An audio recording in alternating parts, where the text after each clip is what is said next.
ನಮಸ್ಕಾರ ವೀಕ್ಷಕರೇ, ನೀವು ನೋಡ್ತಾ ಇದ್ದೀರಾ ವಿಶ್ವವಾಣಿ ಟಿವಿ ಸ್ಪೆಷಲ್. ನಾನು ಕೇಶವ್ ಪ್ರಸಾದ್. ವೀಕ್ಷಕರೇ, ಇವತ್ತಿನ ಕಾನೂನು ಅರಿವು ಕಾರ್ಯಕ್ರಮದಲ್ಲಿ ನಾವು ಇತ್ತೀಚೆಗೆ ಬೆಂಗಳೂರಿನಲ್ಲಿ ಆತ್ಮಹತ್ಯೆ ಮಾಡಿಕೊಂಡಂತಹ ಟೆಕ್ಕಿ ಸುಭಾಷ್ ಅತುಲ್ ಅವರ ಒಂದು ಪ್ರಕರಣದ ಬಗ್ಗೆ ಚರ್ಚೆ ಮಾಡೋಣ. ಮುಖ್ಯವಾಗಿ ಈ ಪ್ರಕರಣ ದೇಶಾದ್ಯಂತ ಒಂದು ಸಂಚಲನವನ್ನೇ ಸೃಷ್ಟಿಸಿದೆ. ಸುಭಾಷ್ ಅತುಲ್ ಅವರ ಕೇಸ್ನಲ್ಲಿ ಏನಾಗಿದೆ ಅನ್ನೋದ್ರ ಬಗ್ಗೆ ಸಾಕಷ್ಟು ಮಾಹಿತಿಗಳನ್ನ ಇವತ್ತಿನ ಕಾರ್ಯಕ್ರಮದಲ್ಲಿ ನಾವು ತಿಳ್ಕೊಳ್ಳೋಣ. ಈ ಬಗ್ಗೆ ಇವತ್ತು ಕಾನೂನು ಅರಿವು ಹಾಗೂ ಘಟನೆ ಬಗ್ಗೆ ಎಲ್ಲ ಮಾಹಿತಿಯನ್ನ ತಿಳಿಸಿಕೊಳ್ಳಲಿಕ್ಕೆ ನಮ್ಮ ಜೊತೆ ಇವತ್ತು ಹೈಕೋರ್ಟ್ನ ಖ್ಯಾತ ವಕೀಲರಾದ ಸಹನಾ ಗೋಪಾಲ್ ಅವರು ನಮ್ಮ ಜೊತೆ ಇದ್ದಾರೆ. ಕಾರ್ಯಕ್ರಮಕ್ಕೆ ಅವ್ರನ್ನ ಬರಮಾಡ್ಕೊಳ್ಳೋಣ. ನಮಸ್ಕಾರ ಸಹನಾ ಗೋಪಾಲ್ ಅವರೇ. ಮೇಡಮ್, ಇವಾಗ ಸೆಕ್ಷನ್ 498A ಬಗ್ಗೆ ಸುಪ್ರೀಂ ಕೋರ್ಟ್ ಕೂಡ ಕಳವಳ ವ್ಯಕ್ತಪಡಿಸಿರುವಂಥದ್ದು. ಮುಖ್ಯವಾಗಿ ಇದು ಈ ಒಂದು ಲಿಂಗ ತಾರತಮ್ಯ ಇರ್ಬೋದು, ಆಮೇಲೆ ಅದು ಮಿಸ್ಯೂಸ್ ಆಗ್ತಾ ಇರುವಂಥದ್ದು, ಇದ್ರ ಬಗ್ಗೆಲ್ಲ ಸುಪ್ರೀಂ ಕೋರ್ಟ್ ಇತ್ತೀಚೆಗೆ ಕಳವಳ ವ್ಯಕ್ತಪಡಿಸಿರುವಂಥದ್ದು. ಈ ಹಿನ್ನೆಲೆಯಲ್ಲಿ ಅದರೊಂದು ರಿವ್ಯೂ ಮಾಡ್ಲಿಕ್ಕೆ ಕೂಡ ಅದೊಂದು ಆಶಯವನ್ನು ವ್ಯಕ್ತಪಡಿಸಿದೆ. ಹಾಗಾಗಿ ಯಾವ ರೀತಿಯ ಸುಧಾರಣೆ ಆಗ್ಬೋದು ಅನ್ನುವಂಥದ್ದು ಒಂದು ಪ್ರಶ್ನೆ. ಇನ್ನೊಂದು ಏನಂದ್ರೆ, ಈಗ ಇಷ್ಟೊಂದು ಕಾನೂನು ವಿಚಾರಗಳು ನೀವು ಆಲ್ರೆಡಿ ಈಗ ಹೇಳಿದಂತೆ ಏನು ರೆಮಿಡೀಸ್ ಇದೆ, ಅದು ಸಾಮಾನ್ಯವಾಗಿ ಎಲ್ಲ ಕುಟುಂಬಗಳಿಗೆ ಗೊತ್ತಿರ್ಲಿಕ್ಕಿಲ್ಲ. ಎಷ್ಟೋ ಸಂದರ್ಭಗಳಲ್ಲಿ ಜಗಳ ಆಗುತ್ತೆ, ಆಮೇಲೆ ಹೇಗೆ ಪರಿಹಾರ ಮಾಡೋದು ಗೊತ್ತಾಗಲ್ಲ. ಅಂಥ ಟೈಮಲ್ಲಿ ಅವರು ಹೇಗೆ ಇದನ್ನ ಕಾನೂನು ಪ್ರಕ್ರಿಯೆಯನ್ನು ಕೈಗೊಳ್ಳಬೇಕಾಗುತ್ತೆ ಅನ್ನೋದ್ರ ಬಗ್ಗೆ ಒಂದು ಫೈನಲ್ ಥಾಟ್ಸ್ ಅನ್ನು ಹೇಳ್ತೀರಾ ಅಂತ? ಖಂಡಿತ. ಈಗ ಸುಪ್ರೀಂ ಕೋರ್ಟ್ ಆದೇಶದ ಪ್ರಕಾರ, ಅಂದರೆ ಸುಪ್ರೀಂ ಕೋರ್ಟ್ ಸುವೋಮೋಟೋ ಈಗ ಆಲ್ರೆಡಿ ನಾನು ಆಗಲೇ ಹೇಳಿದೆ, PILಗಳು ಹಲವಾರು PILಗಳು ಸುಪ್ರೀಂ ಕೋರ್ಟ್ನಲ್ಲಿ ಫೈಲ್ ಆಗ್ತಾ ಇದೆ. ಏನಂತ ಅಂದರೆ ಟು ರೀಕನ್ಸಿಡರ್, ಟು ರಿವ್ಯೂ ಈ ನಮ್ಮ ಡೌರಿ ಪ್ರೊಹಿಬಿಷನ್ ಆ್ಯಕ್ಟ್ ಇರ್ಬೋದು ಅಥವಾ 498 ಇರ್ಬೋದು. ಯಾಕಂದರೆ ಅದು ಬಹಳಷ್ಟು ಮಿಸ್ಯೂಸ್ ಆಗ್ತಾ ಇದೆ ಅಂತ ನಾನು ಆಗಲೇ ಹೇಳಿದೆ. 2014 ಒಂದು ನಿಟ್ಟಿನಲ್ಲಿ ಸುಪ್ರೀಂ ಕೋರ್ಟ್ ಏನು ಮಾಡಿದ್ರು, 498A ಕಂಪ್ಲೇಂಟ್ ಕೇಸ್ನಲ್ಲಿ ಕಂಪ್ಲೇಂಟ್ ಕೊಟ್ಟ ತಕ್ಷಣ ಅರೆಸ್ಟ್ ಮಾಡೋ ಹಾಗಿಲ್ಲ, ಫಸ್ಟ್ ಕನ್ಸಿಲಿಯೇಷನ್ ಮಾಡಬೇಕು. This was the first move ಮಾಡಿದ್ರು. ಇದೇ ಫಸ್ಟ್ ಮೂವ್. ಏನಂತ ಅಂದರೆ, ಫಸ್ಟ್ ಅವ್ರು ಇಬ್ಬರನ್ನು ಕರೆಸಿ, ಮನೆಯವ್ರನ್ನು ಕರೆಸಿ, ಇವ್ರನ್ನು ಕರೆಸಿ, ಇಬ್ಬರು ಕಡೆಯವ್ರನ್ನ ಕರೆಸಿ ಕನ್ಸಿಲಿಯೇಷನ್ ಮಾಡಬೇಕು. ಅದು ಯಾರು ಇನ್ವೆಸ್ಟಿಗೇಟಿಂಗ್ ಆಫೀಸರ್ ಸ್ಟೇಷನ್ಗೆ ಕರೆಸಿ ಕನ್ಸಿಲಿಯೇಷನ್ ಮಾಡಿ, ಅದು ಫೇಲ್ ಆದ ಮೇಲೆ ಮಾತ್ರ ನೀವು FIR ಮಾಡಬೇಕಂತ. ಇದು ಮೊದಲನೇ ಮೂವ್ ಆಗಿತ್ತು. ಇವಾಗ ಮತ್ತೆ ಸಂದರ್ಭ ಬಂದಿದೆ ಎಲ್ಲಿ ಟು ರೀಕನ್ಸಿಡರ್ 498A. ಸೊ ಆದ್ರಿಂದ ನಾವು ಮುಂದಿನ ದಿನಗಳಲ್ಲಿ ನೋಡ್ಬೋದು, ಈ ಥರ ಒಂದು ಫಾಲ್ಸ್ ಅಲಿಗೇಷನ್ಸ್ ಮಾಡಿ ಕೇಸ್ಗಳನ್ನ, ನಾನು ಆಗಲೇ ಹೇಳಿದೆ, ಒಂದು ದ್ವೇಷದಿಂದ ಅಥವಾ ಒಂದು ರಿವೆಂಜ್ ಫುಲ್ ಆಗಿ ಕೇಸ್ಗಳನ್ನ ಏನು ಫೈಲ್ ಮಾಡ್ತಾರೆ, ಇದನ್ನ ಆದಷ್ಟು ಕಟ್ ಮಾಡೋದಕ್ಕೆ. ಯಾಕಂದ್ರೆ ನಾವು ಹೈಕೋರ್ಟ್ ಸುಪ್ರೀಂ ಕೋರ್ಟಲ್ಲಿ ನೋಡಿದ್ರೆ ಎಷ್ಟೋ ಕೇಸ್ಗಳು ಕ್ವಾಶ್ ಆಗಿದೆ.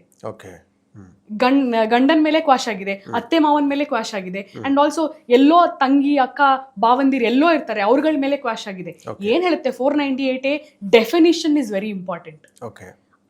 ಗಂಡ ಮತ್ತು ಗಂಡನ ಸಂಬಂಧಿಕರಿಂದ ಕಿರುಕುಳ ಕೊಟ್ಟಿದ್ರೆ, cruelty from relatives, husband's relatives, it is very clear. ಆ ಅಂಶ ಇಲ್ಲ ಅಂತ ಅಂದಮೇಲೆ it is a case for quashing. ಅದಕ್ಕೆ ಮುಂಚೆ ನಾವು ಏನು ಮಾಡ್ತೀವಿ ಅಂತಂದರೆ, ಇವನ್ ಟ್ರಯಲ್ ಕೋರ್ಟಲ್ಲೇನೆ ಯಾವಾಗ ಇದು FIR ಆಗಿರುತ್ತೆ, ಅದರಲ್ಲಿ FIR ಆಗಿ ಚಾರ್ಜ್ ಶೀಟ್ ಫೈಲ್ ಮಾಡಿರ್ತಾರೆ, ನಾವು ಡಿಸ್ಚಾರ್ಜ್ ಅಪ್ಲಿಕೇಶನ್ ಕೂಡ ಫೈಲ್ ಮಾಡ್ತೀವಿ. ಯಾವಾಗ ಆ ಸೆಕ್ಷನ್ ಅಟ್ರಾಕ್ಟ್ ಆಗಿಲ್ಲ, ನಮ್ಮ ಒಂದು ಇನ್ವಾಲ್ವ್ಮೆಂಟು ಕೇಸಲ್ಲಿ ಇಲ್ಲ ಅಂತ ಚಾರ್ಜ್ ಶೀಟು ಎಲ್ಲ ನೋಡಿದ ಮೇಲೆ ನಾವು ಅಲ್ಲೇ ಡಿಸ್ಚಾರ್ಜಿಗೆ ಕೂಡ ಟ್ರಯಲ್ ಕೋರ್ಟಲ್ಲೇ ನಾವು ಫೈಲ್ ಮಾಡ್ತೀವಿ. ಸೊ ಕೋರ್ಟ್ನಲ್ಲಿ ಯಾವಾಗ ಆ ನಿಮ್ಮ ಸೆಕ್ಷನ್ 498A ಆಗಿರ್ಬೋದು ಹಾಕಿರುವಂಥ ಸೆಕ್ಷನ್ಗಳಿಗೆ ನಮ್ಮ ಒಂದು ಆ್ಯಕ್ಟ್ ಅಂತ ಏನು ನಾವು ಕರಿತೀವಿ ಅದರಲ್ಲಿ ಇನ್ವಾಲ್ವ್ಮೆಂಟ್ ಇಲ್ಲ ಅಂದಾಗ ಆ ಸ್ಟೇಜಲ್ಲೇ ನಮ್ಮನ್ನು ಡಿಸ್ಚಾರ್ಜ್ ಕೂಡ ಮಾಡ್ಬೋದು. ಇವಾಗ 4 ಜನ ಇರ್ತಾರೆ, ಅತ್ತೆ ಮಾವ ನಾದಿ 4 ಜನನು ಮಾಡಿದರೆ ಇದರಲ್ಲಿ ಗಂಡನ ಹೊರತು ಇನ್ನು 3 ಜನನಲ್ಲಿ ಇಬ್ಬರನ್ನು ಕೂಡ ಡಿಸ್ಚಾರ್ಜ್ ಮಾಡ್ಬೋದು. ಇನ್ನು ಕೆಲವು ಕೇಸಲ್ಲಿ ಏನಾಗುತ್ತೆ, ಈಗ ಬರೀ 498A ಕೇಸ್ ಜೊತೆಗೆ ಏನು ಮಾಡ್ತಾರೆ, 307 ಅದು ಅಟೆಂಪ್ಟ್ ಟು ಮರ್ಡರು, ಆಮೇಲೆ ಈ ರೀತಿ ಕೇಸಸ್ಗಳನ್ನು ಕೂಡ ಅವರು ಪೊಲೀಸ್ನವರು ಹೇಳಿ ಸೇರಿಸ್ತಾರೆ. ಆವಾಗ ಏನಾಗುತ್ತೆ ಅಂದ್ರೆ, ನಾವು ಡಿಸ್ಚಾರ್ಜ್ ಅಪ್ಲಿಕೇಶನ್ ಮೇಲೆ ನಾವು ಅದನ್ನ ಏನು ಹೋಗ್ತೀವಿ ಅದರಲ್ಲಿ ಡಿಸ್ಚಾರ್ಜ್ ಆಫ್ ಅಫೆನ್ಸ್ನ ಕೂಡ ಕೇಳ್ತೀವಿ. ಯಾಕಂದ್ರೆ ಅವರು 307 ಏನು ಮಾಡಿದರೆ ಅದಕ್ಕೆ ಸಂಬಂಧಪಟ್ಟಂತ ಯಾವುದೇ ರೀತಿ ದಾಖಲಾತಿ ಇರೋದಿಲ್ಲ ಅಲ್ಲಿ. ಆವಾಗ ಏನ್ ಮಾಡ್ತಾರೆ, ಕೋರ್ಟ್ ಏನು ಗ್ರೌಂಡ್ಸ್ ಇಲ್ಲ ಇವ್ರ ಮೇಲೆ ಟು ಪ್ರೊಸೀಡ್ ಆನ್ 307 ಅಥವಾ ಏನು ಅಲಿಗೇಷನ್ಸ್ ಇದೆ ಅಂದಾಗ ಆ ಸೆಕ್ಷನ್ನ ಕೂಡ ಡಿಸ್ಚಾರ್ಜ್ ಮಾಡಿ ಮಿಕ್ಕಿದ ಸೆಕ್ಷನ್ಗೆ ಟ್ರಯಲ್ ನಡೀಲಿ ಅಂತ ಕೂಡ ಕಳಿಸಿರುವಂತ ಹಲವಾರು ಕೇಸಸ್ ಇದೆ. ಇಟ್ಟು ಹೈಕೋರ್ಟ್ ಅಲ್ಲಿ ಆಗಿರ್ಬೋದು, ಅದನ್ನ ಸುಪ್ರೀಂ ಕೋರ್ಟ್ ಅಲ್ಲಿ ಆಗಿರ್ಬೋದು. ಸೊ ಈ ನಿಟ್ಟಿನಲ್ಲಿ ಈಗ ಏನಾಗ್ತಿದೆ ಅಂತಂದ್ರೆ, ಆದಷ್ಟು ಬಹಳಷ್ಟು ಒಂದು ಬರ್ಡನ್ನು ಹೈಕೋರ್ಟಿಗೆ ಆಗ್ತಿದೆ. ಯಾಕಂದ್ರೆ ಇವರು ಸುಳ್ಳು ಕೇಸ್ ಫೈಲ್ ಮಾಡಿದಷ್ಟು FIR ಕ್ವಾಶಿಂಗಿಗೆ ಹೈಕೋರ್ಟ್ಗೆ ಹೋಗ್ತೀವಿ ನಾವು. ಯಾಕಂದ್ರೆ ಇಲ್ಲಿ FIR ಆಗ್ತಿದಂಗೆನೆ ನಾವು ಬೇಲ್ ತಗೊಂಡು ಕೂಡ್ಲೆ ಫಸ್ಟ್ ಹೋಗೋದೇ FIR ಕ್ವಾಶಿಂಗ್ಗೆ.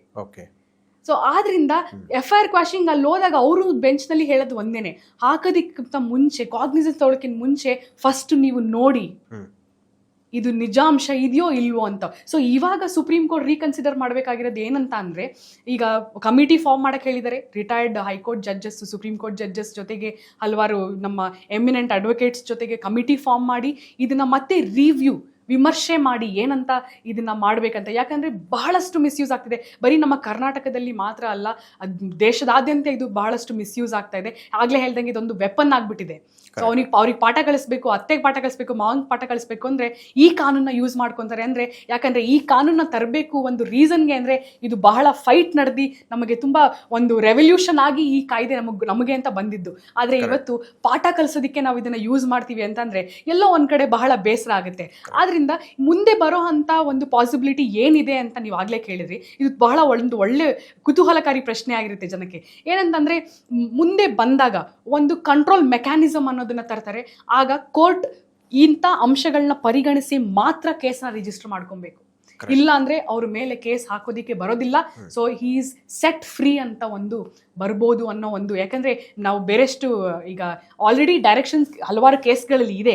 ಬಟ್ ಈ 498 ಮತ್ತು ಡೌರಿ ಪ್ರಾಹಿಬಿಷನ್ ನಿಟ್ಟಿನಲ್ಲಿ ನೋಡಿದ್ರೆ ಈ ಕಾಯ್ದೆಗೆ ಸಂಬಂಧಿತಂತೆ ಒಂದು ರೂಲಿಂಗ್ಸ್ನ ತರಬಹುದು ಸುಪ್ರೀಂ ಕೋರ್ಟ್, ಎಲ್ಲಿ ಆ ಅಂಶಗಳನ್ನ ಲೋವರ್ ಕೋರ್ಟ್ ಅಂದ್ರೆ ಟ್ರಯಲ್ ಕೋರ್ಟ್ ಪರಿಗಣಿಸಿ ಆ ಕೇಸಸ್ನ ಮಾತ್ರ ನೀವು ಮುಂದೆ ತಗೊಂಡು ಹೋಗ್ಬೇಕಂತ. ಯಾಕಂದ್ರೆ ಎಲ್ಲಾ ಟ್ರಯಲ್ಗೆ ಕಾಯ್ಕೊಂಡು ಕೂತ್ಕೊಂಡ್ರೆ ಮನನೊಂದವರು ಇವತ್ತು ಸುಭಾಷ್ ಕೇಸ್ ಆದಂಗೆ ಬಹಳಷ್ಟು ಜನಕ್ಕೆ ಆಗ್ಬೋದು. ನಾವು ಈ ತರ ಮಾತಾಡ್ತಿದ್ದೀನಿ ಅಂತ I am not an anti feminist ಅಂತ ನಾನು ಅಲ್ಲ. ಬಟ್ ಏನಂತ ಅಂದ್ರೆ ಈಗ ಆಗ್ತಿರೋ ಸಿಚುವೇಶನ್ನೇ ಅದು. ಎಲ್ಲೋ ಒಂದು ಎರಡು ಕಡೆ ಆದವ್ರಿಗೂ ಇದೆ, ತುಂಬಾ ಈಗ ಮಾನಸಿಕವಾಗಿ ಈಗ ಕಿರುಕುಳಕ್ಕೆ ಒಳಗಾಗಂತ ಹೆಣ್ಮಕ್ಳು ಇದ್ದಾರೆ.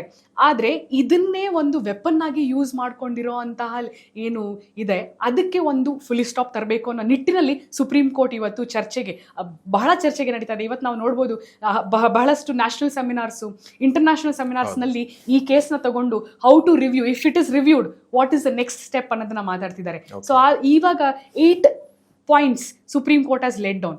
ಏನಂತ ಅಂದ್ರೆ, ಇದನ್ನ ಫೈಲ್ ಮಾಡೋಕ್ಕಿಂತ ಮುಂಚೆ the trial courts has to verify whether that information attracts the sections. ಇದು ಇಂಪಾರ್ಟೆಂಟ್. ಇದು ಆಲ್ರೆಡಿ ಇತ್ತು. ಈಗ FIR ಮಾಡೋ ಸ್ಟೇಜ್ನಲ್ಲಿ ಪೊಲೀಸ್ನವರು ನೋಡ್ಬೇಕಾಗಿರೋದು ಇದನ್ನೇ ಆಕ್ಚುಲಿ.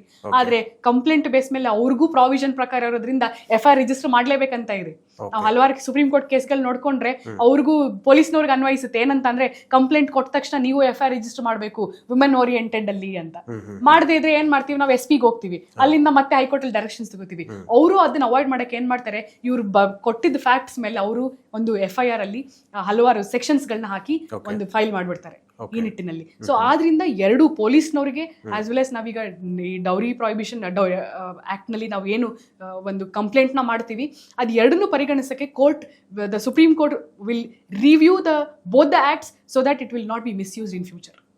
ಸೊ ಇನ್ ಕೇಸ್ ನಿಮ್ಮ ಮೇಲೆ ಡೌರಿ ಹರಾಸ್ಮೆಂಟ್ ಆಗಿರ್ಬೋದು ಅಥವಾ ಯಾವುದೇ ಒಂದು ನಿಮ್ಮ ಕುಟುಂಬದ ನಿಟ್ಟಿನಲ್ಲಿ ಒಂದು ಕೇಸ್ಗಳು ಬಂದರೆ ದಯವಿಟ್ಟು ಹೆದರಬೇಡಿ ಅಂತ ಹೇಳ್ತೀನಿ. ಯಾಕಂದರೆ ಕಾನೂನಿನಲ್ಲಿ ಹೋರಾಡೋದಕ್ಕೆ ಬಹಳಷ್ಟು ನಮಗೆ ಪ್ರಾವಿಷನ್ಸ್ ಇದೆ. ಅದನ್ನ ಅರಿವು ನಿಮಗೆ ತಿಳ್ಕೊಬೇಕಂದ್ರೆ ನಿಮ್ಮ ವಕೀಲರನ್ನ ಕೇಳಿ ನೀವು ತಿಳ್ಕೊಬೇಕು. ಯಾಕಂದರೆ FIR ಆದ ತಕ್ಷಣ ಹೈಕೋರ್ಟ್ನಲ್ಲಿ 482ಗೆ ಕ್ವಾಶಿಗೆ ಹಾಕ್ಕೊಂಡು ನೀವು ನಿಮ್ಮ FIR ಎಂಟೈರ್ ಪ್ರೊಸೀಡಿಂಗ್ಸ್ನ ಕ್ವಾಶ್ ಮಾಡ್ಕೊಬೋದು. ಆ್ಯಂಡ್ FIR ಅಲ್ಲಿ ಆಗಲಿಲ್ಲ, ನಿಮಗೆ ಹೈಕೋರ್ಟಲ್ಲಿ ಇಲ್ಲ ಅಂತಂದರೆ ಈವನ್ ಸುಪ್ರೀಂ ಕೋರ್ಟಿಗೆ SLP ಹಾಕ್ಕೊಂಡು ನೀವು ಮಾಡ್ಕೊಬೋದು. ಯಾಕಂದರೆ ಬಹಳ ಜನ ಸುಪ್ರೀಂ ಕೋರ್ಟಿಗೆ ಹೋಗೋ ಅಷ್ಟು ಇರೋದಿಲ್ಲ. ಕೆಲವರು ಹೇಳ್ತಾರೆ ಹೈಕೋರ್ಟಿಗೆ ಬಂದಿದ್ದೇ ಹೆಚ್ಚು ಇನ್ನು ಸುಪ್ರೀಂ ಕೋರ್ಟಿಗೆ ತಲುಪೋದಕ್ಕೆ. ಕೆಲವರು ಹೋಗಿ ಸುಪ್ರೀಂ ಕೋರ್ಟ್ಗೆ ಹೋಗೋ ಅಂತಹ ಒಂದು ಅವರಿಗೆ ಫೈನಾನ್ಷಿಯಲ್ ಸ್ಟೆಬಿಲಿಟಿ ಇರೋರು ಹೋಗ್ತಾರೆ, ಅಲ್ಲಿ ಕ್ವಾಶ್ ಮಾಡಿಸ್ಕೊಂಡು ಬರ್ತಾರೆ. ಸೊ ಆದ್ರಿಂದ ಹೈಕೋರ್ಟ್ ಅಷ್ಟೇ ಅಲ್ಲ, ಸುಪ್ರೀಂ ಕೋರ್ಟ್ ತನಕ ಹೋಗಿ ನೀವು ಫೈಟ್ ಮಾಡ್ತೀವಿ ಅಂತ ಅಂದರೆ ಮಾಡ್ಬೋದು. ಇನ್ನೊಂದೇನಂತಂದರೆ, ಆ FIR ಸ್ಟೇಜ್ನಲ್ಲಿ ಇದಾಯಿತು. ನೆಕ್ಸ್ಟ್ ಚಾರ್ಜ್ ಶೀಟ್ ಫೈಲ್ ಆಗುತ್ತೆ. ಚಾರ್ಜ್ ಶೀಟ್ ಫೈಲ್ ಆಗಿದ್ದು ನಿಮ್ಮ ಮೇಲೆ ಚಾರ್ಜ್ ಆದಮೇಲೆ ಎವಿಡೆನ್ಸ್ ಕಮೆಂಟ್ಸ್ ಆದಾಗಲೂ ಕೂಡ ನೀವು ಪ್ರಾಪರ್ ಟ್ರಯಲ್ನ ಕಂಟೆಸ್ಟ್ ಮಾಡಿದ್ರೆ ಡೆಫಿನೆಟ್ಲಿ ಇದು ಕೇಸ್ನ ಯಾವಾಗ ಇದು ಕ್ಲಿಯರ್ ಕೇಸ್ ಫಾರ್ ಅಕ್ವಿಟಲ್ ಆಗುತ್ತೆ. ಯಾಕಂದರೆ clear supreme court and high court directions ಇದೆ. ಆ್ಯಂಡ್ ನಾವು ಹಲವಾರು ಸೈಟೇಷನ್ಸ್ಗಳನ್ನ ನೋಡಿದ್ದೀವಿ. And not only in Karnataka, Ernakulam, Kerala ಆಗಿರ್ಬೋದು, ಆಂಧ್ರ ಪ್ರದೇಶ ಆಗಿರ್ಬೋದು, ಎಲ್ಲ ಕಡೆಯಿಂದ it is not favouring men ಅಂತ ನಾನು ಹೇಳೋದಿಲ್ಲ. ಆದರೆ ವೆನ್ ಅಕ್ವಿಸಿಷನ್ ಇಸ್ ಫಾಲ್ಸ್, ಆವಾಗ ಖಂಡಿತವಾಗ್ಲೂ it is a case for acquittal. So ಎಲ್ಲ ಮೆಟೀರಿಯಲ್ ರೆಕಾರ್ಡ್ಸ್ನ ಟ್ರಯಲ್ ಕಮೆಂಟ್ಸ್ ಆದಾಗ ಎಲ್ಲ ಮೆಟೀರಿಯಲ್ ರೆಕಾರ್ಡ್ಸ್ನ ಕೋರ್ಟ್ ಹ್ಯಾಸ್ ಟು ಕನ್ಸಿಡರ್. ಕೋರ್ಟಲ್ಲಿ ಟ್ರಯಲ್ಸ್ ಲೇಟ್ ಆಗ್ಬೋದು, ಯಾಕಂದರೆ ನಮಗೆ ಗೊತ್ತು ಪೆಂಡೆನ್ಸಿ ಆಫ್ ಕೇಸಸ್ ಬಹಳಷ್ಟು ಲಕ್ಷಗಳಿದೆ, ತುಂಬ ಓಲ್ಡ್ ಪೆಂಡೆನ್ಸಿ ಇದೆ. ಸೊ ಹೊಸ ಕೇಸ್ಗೆ ಪ್ರಾಮುಖ್ಯತೆ ಕಡಿಮೆ ಇರುತ್ತೆ, ಯಾಕಂದರೆ ಹಳೆ ಕೇಸಸ್ನ ಮೊದಲು ಡಿಸ್ಪೋಸಲ್ಲಿಗೆ ನೋಡ್ತಾರೆ as per direction of apex courts.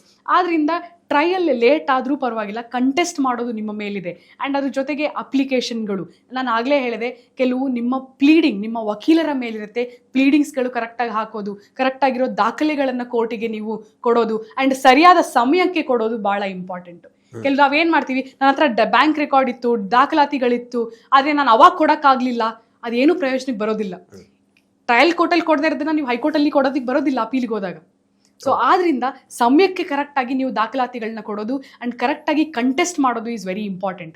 So acquittal ಆದಮೇಲೂ ಕೂಡ ನಿಮ್ಮ ಹೆಂಡತಿ ಮೇಲೆ, ಅದ ಕಂಪ್ಲೇನೆಂಟ್ ಮೇಲೆ, ಆ್ಯಂಡ್ ಹಾಗೆ ನಿಮ್ಮ ಇನ್ವೆಸ್ಟಿಗೇಟಿಂಗ್ ಆಫೀಸರ್ ಯಾರು ನಿಮ್ಮ ಮೇಲೆ ಈ ಕೇಸ್ನ ಇನ್ವೆಸ್ಟಿಗೇಟ್ ಮಾಡಿ 498 ಕೇಸ್ ಹಾಕಿರ್ತಾರೆ, ಅವರ ಮೇಲೆ ಕೂಡ ನೀವು ಕೇಸ್ ಹಾಕಿ, ಡೆಫಮೇಷನ್ ಕೇಸ್ ಹಾಕಿ ಕಾಂಪನ್ಸೇಷನ್ನ ಕೇಳೋ ಅಂತಹ ಒಂದು ಪ್ರಾವಿಷನ್ ಇದೆ.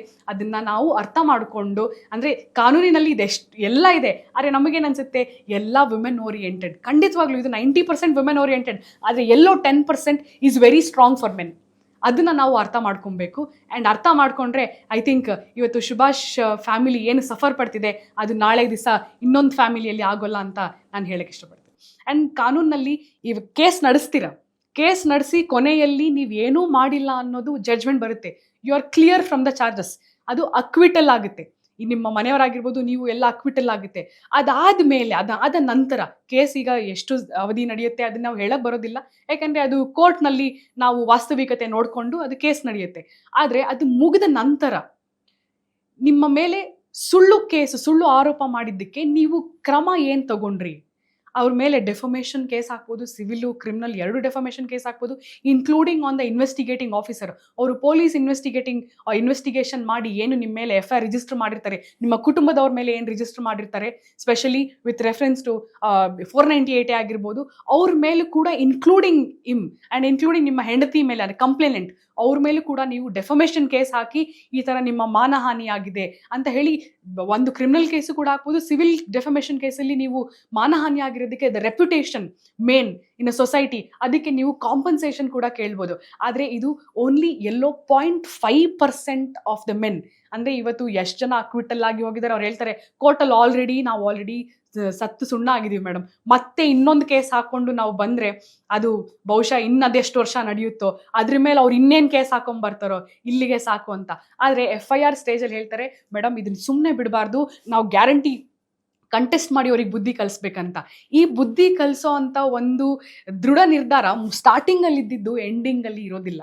ಇದನ್ನ ನೀವು ಉಳಿಸ್ಕೊಂಡ್ರೆ 1-2-3 ಜನ ಈ ರೀತಿ ಮಾಡಿದ್ರೆ ಏನಾಗುತ್ತೆ, ನೆಕ್ಸ್ಟ್ ಗೊತ್ತಾಗುತ್ತೆ ಕೇಸ್ ಹಾಕಬೇಕಾದ್ರೂ ನಾವು ಹುಷಾರಾಗಿರ್ಬೇಕಂತ. ಯಾಕಂದರೆ ಆಲ್ರೆಡಿ ನಮ್ಮ ಕಾಯ್ದೆಗಳಲ್ಲಿ ಏನು ರೆಮಿಡಿ ಅಂತ ಇದೆ, ನಾವು ಅದನ್ನು ಹೇಗೆ ಹಾಕಬೇಕು, ಹೇಗೆ ಅದನ್ನು ಉಪಯೋಗಿಸ್ಕೋಬೇಕು ಅನ್ನೋದನ್ನ ನೀವು ಅರಿವು ಮಾಡ್ಕೊಬೇಕು. ನಾವು ಬರೀ ಈ ಕೇಸ್ನಿಂದ ಆಚೆ ಬರೋದಲ್ಲ, ಈ ಕೇಸ್ನ ಆಚೆ ಬರೋದಲ್ಲದೆ ಇದನ್ನು ಕೌಂಟರ್ ನಾವು ಏನು ಕೊಡಬೇಕು ಅನ್ನೋದನ್ನ ನಾವು ಕಾನೂನಿನ ಚೌಕಟ್ಟಿನಲ್ಲಿ ಅರ್ಥ ಮಾಡ್ಕೊಬೇಕು.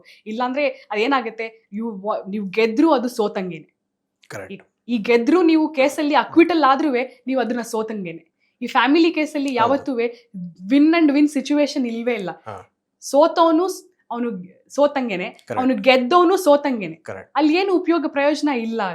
ಅಂಡ್ 125 ಈಗ CRPCಯಲ್ಲಿ ಮೇಂಟೆನೆನ್ಸ್ ಏನು ಕೇಳ್ತಾರೆ, ನೀವು ನೋಡ್ಬೋದು ಅವರು ಖರ್ಚು ವೆಚ್ಚಗಳು ಏನಿದೆ, ಅಥವಾ ಅವರಿಗೆ ಆದಾಯ ಏನಿದೆ, ಅಂಡ್ ಅವ್ರ ಆಸ್ತಿ ಏನಿದೆ, ಅಥವಾ ಅವ್ರ ಮೇಲೆ ಯಾರು ಡಿಪೆಂಡ್ ಆಗಿದ್ದಾರೆ, ಇಬ್ರು ಕಡೆಯಿಂದ ನಾವು ಡಿಕ್ಲೇರ್ ಮಾಡಬೇಕು, ಅಫಿಡವಿಟ್ ಹಾಕಬೇಕು. ಇದು ಬರೀ ನಾವು ಡಿಕ್ಲೇರ್ ಮಾಡೋದಲ್ಲ, ಅಫಿಡವಿಟ್ ಹಾಕ್ತೀವಿ. ಈ ಅಫಿಡವಿಟ್ ಅಲ್ಲಿ ಏನಾಗುತ್ತೆ, ನೀವು ಅಫಿಡವಿಟ್ ಹಾಕ್ಬೇಕಾದ್ರೆ ಸುಳ್ಳನ್ನ ನೀವು ಅಫಿಡವಿಟ್ ಅಲ್ಲಿ ಹೇಳಕ್ ಬರೋದಿಲ್ಲ. ಯಾಕಂದ್ರೆ ಕೋರ್ಟಿಗೆ ಕಂಡು ಬಂದ್ರೆ ಅಫಿಡವಿಟ್ ಅಲ್ಲಿ ನೀವು ಹೇಳಿರೋ ಅಂಶ ಅಸೆಟ್ಸ್ ಅಂಡ್ ಲಯಬಿಲಿಟಿ ಸುಳ್ಳು ಅಂತ ಹೇಳಿ ಕಂಡು ಬಂದ್ರೆ ಸೆಕ್ಷನ್ 340 CRPC ಪ್ರಕಾರ ನಿಮ್ಮ ಮೇಲೆ ಕ್ರಿಮಿನಲ್ ಕೇಸ್ನ ಕೋರ್ಟ್ ರಿಜಿಸ್ಟರ್ ಮಾಡಬಹುದು. ಅಫಿಡವಿಟ್ ಅಲ್ಲಿ ಕೂಡ ನೀವು ಈ ತರ ಡಿಕ್ಲೇರ್ ಮಾಡಿ ಸುಳ್ಳು ಹೇಳಿದಿರಾ ಅಂತ. ಸೊ ಅದ್ರಲ್ಲಿ ನಾವೇನ್ ಮಾಡ್ತೀವಿ, ಗಂಡ ಹೆಂಡತಿ ಇಬ್ಬರದು ಆಸ್ತಿ, ಬ್ಯಾಂಕ್ ಖಾತೆಗಳು, ಬ್ಯಾಂಕ್ ಸ್ಟೇಟ್ಮೆಂಟ್ಸ್ಗಳು, ಅದಲ್ಲದೆ ಅವ್ರಿಗಿರೋ ಅಂತಹ ಲಯಬಿಲಿಟೀಸು, ಲೋನ್ ಆಗಿರ್ಬೋದು, ಗಾಡಿ ಲೋನ್ ಆಗಿರ್ಬೋದು, ಆಮೇಲೆ ಅವರು ಹ್ಯಾಂಡ್ ಲೋನ್ಸ್ ಏನು ತಗೊಂಡಿದ್ದಾರೆ ಅದನ್ನೂ ಕೂಡ ಮೆನ್ಷನ್ ಮಾಡಿಸ್ತೀವಿ ನಾವು. ಎಂಟೈರ್ ಫಾರ್ಮ್ಯಾಟ್ ಯಾವ ರೀತಿ ಹಾಕಬೇಕು ಅನ್ನೋದನ್ನ supreme court Rajneesh versus Neha ಕೇಸಲ್ಲಿ ಕ್ಲಿಯರ್ ಡೈರೆಕ್ಷನ್ಸೇ ಕೊಟ್ಬಿಟ್ಟಿದ್ದಾರೆ. ಸೊ ನಾವು ಇನ್ನೇನು ಎಕ್ಸ್ಟ್ರಾ ಆ್ಯಡ್ ಮಾಡಂಗಿಲ್ಲ, ಬಟ್ ಆ ಕಾಲಮ್ಸ್ನ ಫಿಲ್ ಮಾಡ್ಕೊಂಡು ಹೋಗ್ಬೇಕು. ಆ್ಯಂಡ್ ಹೆಂಡತಿಗೂ ಕೂಡ ನಿಮ್ಮ ಆದಾಯ ಏನಿದೆ, ನಿಮ್ಮ ಖರ್ಚು ಏನಿದೆ, ನಿಮ್ಮ ಮೆಡಿಕಲ್ ಎಕ್ಸ್ಪೆನ್ಸಸ್ ಏನು ಬರುತ್ತೆ, ಹಾಗೆ ನಿಮ್ಮ ಡಿಪೆಂಡೆಂಟ್ಸ್ ಯಾರ್ಯಾರಿದ್ದಾರೆ, ಇದನ್ನೆಲ್ಲ ಆಕೆ ಕೂಡ ಡಿಕ್ಲೇರ್ ಮಾಡಬೇಕು. ಓಕೆ. ಅಂಡ್ ಗಂಡ ಯಾವ ಗಾಡಿ ಇಟ್ಕೊಂಡಿದ್ದಾರೆ, ಅವ್ರ ಹೆಸರಲ್ಲಿ ಏನು ಗಾಡಿ ಇದೆ, ಹೆಂಡತಿ ಹೆಸರಲ್ಲಿ ಏನು ಗಾಡಿ ಇದೆ. ಯಾಕಂದ್ರೆ ಗಾಡಿ ಆಗಿರ್ಬೋದು, ಅವ್ರ ಹತ್ರ ಏನು ಒಂದು ಮೂವಬಲ್ಸ್ ಆಗಿರ್ಬೋದು, ಇಮ್ಮೂವಬಲ್ ಪ್ರಾಪರ್ಟಿ ಆಗಿರ್ಬೋದು, ಅವ್ರಿಗೆ ಮೇಂಟೈನ್ ಮಾಡೋ ಅರ್ಹತೆ ಇದೆ ಅಂತ ನೀವು ಕೋರ್ಟಿಗೆ ತೋರಿಸ್ತಾ ಇದ್ದೀರಾ. ಅದನ್ನ ತೋರಿಸೋದ್ರಿಂದ ಏನಾಗುತ್ತೆ, ನಿಮ್ಮ ಮೇಂಟೆನೆನ್ಸ್ ಅಮೌಂಟ್ ನಲ್ಲಿ ಗಂಡನಿಗಾಗಿರ್ಬೋದು ಹೆಂಡತಿಗಾಗಿರ್ಬೋದು ಒಂದು ನಿರ್ಧಾರಿತ ಒಂದು ಅಂಶವನ್ನು ಕೋರ್ಟ್ ಪರಿಗಣಿಸುತ್ತೆ. ಇಲ್ಲಾಂದ್ರೆ ಏನಾಗುತ್ತೆ, ಅಲ್ಲಿ ಎಕ್ಸಾರ್ಬಿಟೆಂಟ್ ಆಗಿ ಕೆಲವು ಕೇಸಸ್ ನಲ್ಲಿ ನೋಡಿದ್ವಿ. ಇಲ್ಲಿ ನಾನು ನೋಡಿಲ್ಲ, ಯಾಕಂದ್ರೆ ಅದು it's a family court cases ನ ನಮ್ಮ ಸಿವಿಲ್ ಕೇಸ್ಗಳ ತರ ಪಬ್ಲಿಕ್ ಗೆ ಓಪನ್ ಇಡಲ್ಲ. ಯಾಕಂದ್ರೆ ಕಾನ್ಸ್ಟಿಟ್ಯೂಷನ್ ಇದ್ರ ಪ್ರಕಾರ it is a right to privacy. So ಆದ್ರಿಂದ ನೇಮ್ಸು ತೋರಿಸೋದಿಲ್ಲ, ಅದು ಜಸ್ಟ್ ಕೇಸ್ ನಂಬರ್ ಮಾತ್ರ ರಿಫ್ಲೆಕ್ಟ್ ಆಗುತ್ತೆ, ಪಾರ್ಟೀಸ್ ನೇಮ್ ತೋರಿಸಲ್ಲ ಅಂಡ್ ಏನೇ ಡೆಪೋಸಿಷನ್ಸ್ ತೋರಿಸಲ್ಲ. ಅಲ್ಲೇನಂತಂದ್ರೆ ಈ 84,000 ಅಲ್ಲಿ ಸುಭಾಷ್ನವ್ರ ಕೇಸ್ನಲ್ಲಿ 40,000 ಮೇಂಟೆನೆನ್ಸ್ ಮಗುಗೆ ಏನು ಆರ್ಡರ್ ಮಾಡಿದ್ರು, ಇದರಲ್ಲಿ ಅಸೆಟ್ಸ್ ಅಂಡ್ ಲಯಬಿಲಿಟೀಸ್ ಫೈಲ್ ಮಾಡಿ ಡಿಕ್ಲರೇಷನ್ ತಗೊಂಡಿದ್ರಾ ಇಲ್ವಾ ಅನ್ನೋದು ನಮಗಿನ್ನೂ ಕ್ಲಾರಿಟಿ ಇಲ್ಲ. ಬಹುಶಃ ಅಸೆಟ್ಸ್ ಅಂಡ್ ಲಯಬಿಲಿಟೀಸ್ ಕೋರ್ಟಿಗೆ ಫೈಲ್ ಮಾಡಿ ಕೋರ್ಟ್ ಏನಾರ ಇದನ್ನ ನಿರ್ಧಾರಿತ ಅಮೌಂಟ್ ತಗೊಂಡಿದ್ರೆ then definitely 40,000 is not an entitle amount ಹಂಗ್ ನೋಡಿದ್ರೆ. ಯಾಕಂದ್ರೆ ಇದು ತುಂಬಾ ಎಕ್ಸಾರ್ಬಿಟೆಂಟ್. ಅವ್ನು ಆಲ್ಮೋಸ್ಟ್ 50% ಆಫ್ ದ ಸ್ಯಾಲರಿ ಕೊಡಕ್ ಬರುತ್ತೆ. ಯಾಕಂದ್ರೆ ಹೆಂಡತಿನೂ ದುಡಿಮೆ ಮಾಡ್ತಿರೋದ್ರಿಂದ, ಆಕೆನೂ ಕೆಲಸ ಮಾಡ್ತಿರೋದ್ರಿಂದ, ಆಕೆಗೂ ಸಂಬಳ ಬರೋದ್ರಿಂದ ಈಕ್ವಲ್ ರೆಸ್ಪಾನ್ಸಿಬಿಲಿಟಿ ಆಫ್ ಪೇರೆಂಟ್ಸ್. ತಂದೆ ತಾಯಿ ಇಬ್ರು ಕರ್ತವ್ಯ ಮಕ್ಕಳನ್ನ ಮೇಂಟೈನ್ ಮಾಡೋದು, ಬರೀ ತಂದೆಗೆ ಮಾತ್ರ ಆಗೋದಿಲ್ಲ ಇದು.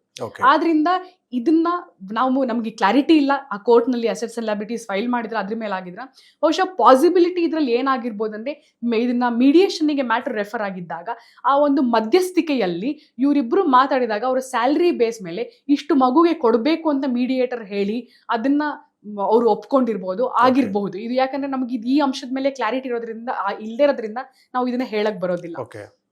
ಸೊ ಇದಿಷ್ಟು ಸುಭಾಷ್ನವ್ರ ಮಧ್ಯ ನಡೆದಿದ್ದು. ಅವರು ಇದನ್ನ ಫೇಸ್ ಮಾಡ್ಬೋದಿತ್ತು, ಬಹಳ ಕಾನ್ಫಿಡೆಂಟ್ ಆಗಿ ಡಿಫೆಂಡ್ ಮಾಡ್ಬೋದಾಗಿತ್ತು. ಆದರೆ ಮಧ್ಯದಲ್ಲಿ ಅವರು ಧೈರ್ಯ ಕಳ್ಕೊಂಡ್ರು. ಯಾಕಂದ್ರೆ ಎಲ್ಲರ ಮುಂದೆ ಕೋರ್ಟ್ ಹಾಲಿನಲ್ಲೇ, ಆ ಪ್ರಿನ್ಸಿಪಲ್ ಡಿಸ್ಟ್ರಿಕ್ಟ್ ಕೋರ್ಟ್ ಹಾಲ್ನಲ್ಲೇನೆ ಆ ಜಡ್ಜ್ ಕೂಡ ಹಾಗೆ ಹೇಳಿದಾಗ, ಅವ್ರ ಮುಂದೆನೆ ಹೆಂಡತಿ ಬಹಳ ಧೈರ್ಯವಾಗಿ ಅದೊಂದು ಸ್ಟೇಟ್ಮೆಂಟ್ ಮಾಡಿದಾಗ ತುಂಬಾ ಮನನೊಂದು ಅವರು ವಾಪಸ್ ಬಂದು ಒಂದು 4-5 ಡೇಸ್ಗೆ 4-5 ದಿವಸಕ್ಕೆ ಒಳಗಲೇನೆ ಈ ಒಂದು ಸೂಸೈಡ್ ಅಟೆಂಪ್ಟ್ ಮಾಡ್ತಾರೆ. ಖಂಡಿತವಾಗಿ ಈಗ ಸುಭಾಷ್ ಅವರೊಂದು ಪ್ರಕರಣದ ಹಿನ್ನೆಲೆಯಲ್ಲಿ ಈ ಕಾಯ್ದೆ ಬಗ್ಗೆ ಅದರ ಸಾಧಕ ಬಾಧಕಗಳಿರ್ಬೋದು, ರೆಮಿಡೀಸ್ ಇರ್ಬೋದು, ಏನು ಮಾಡಬೇಕು ಇಂಥ ಸಂದರ್ಭಗಳ ಬಗ್ಗೆ ನಮ್ಮ ವೀಕ್ಷಕರಿಗೆ ಸಾಕಷ್ಟು ಉಪಯುಕ್ತವಾದಂತಹ ಕಾನೂನು ಅರಿವನ್ನು ಮೂಡಿಸಿಕೊಟ್ಟಿದ್ದಕ್ಕಾಗಿ ಧನ್ಯವಾದಗಳು ಮೇಡಮ್. ಧನ್ಯವಾದಗಳು ಸರ್.